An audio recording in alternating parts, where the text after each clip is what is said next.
Peter Johnson at Wheat Pete, RealAgriculture.com, and we're back with my Real Dream Workshop series. I love this series because we get to go around and I just drool over these workshops. We're here at the farm of Barry and Tyler McBlain. I'm with Tyler today, and Tyler, this is an amazing shop. It's so clean. Do you always keep it clean like this? Yes, actually. Yeah, wow, that's awesome. Clean, organized, and organized. Yeah, it's so different than my workshop. And so you designed most of this shop or went through that thought process. Really cool. So some interesting ideas. I hear lots of people, they want to put in floor heating, but you didn't go that way. So talk a little bit about what you did and why.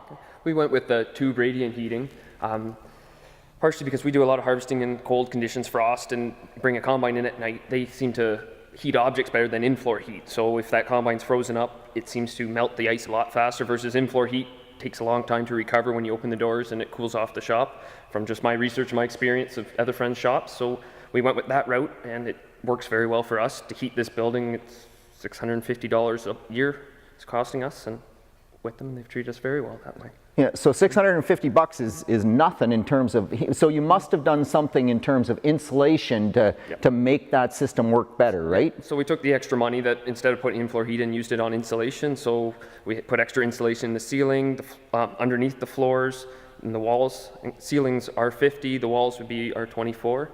And then underneath the cement floor, there's a layer of 2-inch foam board, and along the walls, all along the outside underground.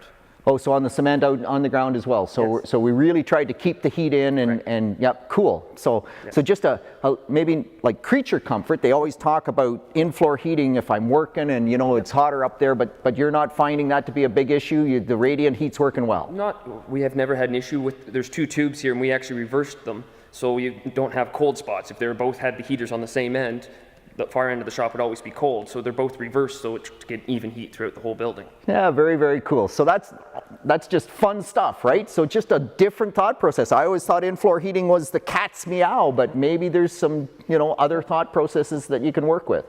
So the other thing that I think is really neat in this shop is you have an amazing office. So why? I mean, it's wasted floor space. I can't fix anything there. Why would you even bother with an office in a workshop? For us, that's where actually we make the most money. All our business is done there. We meet with our bankers, our accountants. We do all our planning for the year in that building. So it's quiet, it's insulated, so it's soundproof from the rest of the shop. So we can sit in there and we can work while work's going on outside in the shop here and not have to be bothered by the noise. And yeah.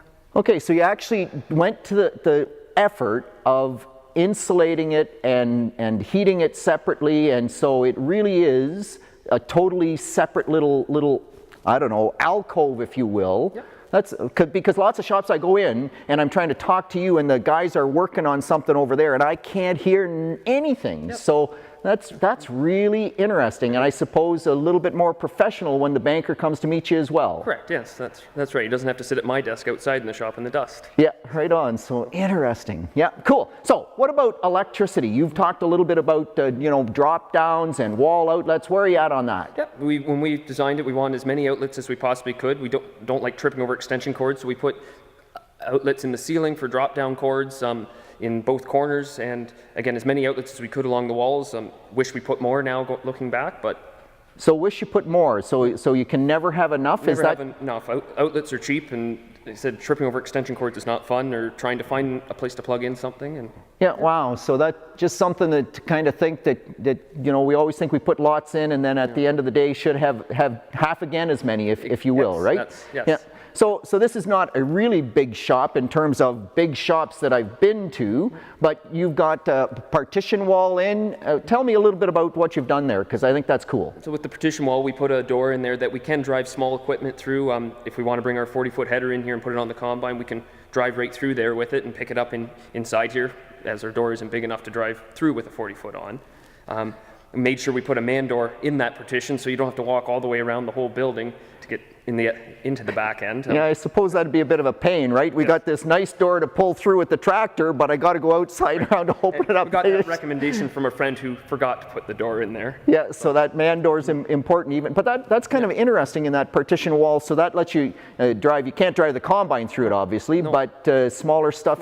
Skids. We store all our oils and that out there on wheels, but to get them out of the shop, and when we need them, we can wheel everything over here as we need it. And Yep. And then the wall is set up to someday take out if we want to expand. Okay, so that was one of the things that of course they said at Shaw Ridge Farms was to build it twice as big as you need it, but you've sort of done that. You've got cold storage for over there, and if we ever need to double it, we just take the wall out and cement the floor, away we go, right? So bingo. Yep. Wow, very, very cool stuff. And so one last thing that I think is kind of neat is, you know, I'm going to leave, I'm going to, you know, make sure all the lights are off, and what have you done to make sure that we do things right? Well, I'm forgetful, so on the back cold storage side, there is a light above the man door over there that comes on when those lights are on back there. So when you're leaving at the night, walking out of the shop, you can look over and see that little light on, and you know you gotta go shut lights off. And yeah, just really cool. We're going out this door and we notice, oh, that light's on, and so we don't leave that. Just really neat little things. Well, Tyler, thank you very much. This is an awesome workshop. I just loved home this workshop. Someday I'm going to build my own workshop. That's why we're doing this series. Peter Johnson at Wheat Pete, my real dream workshop. We'll be back with more soon.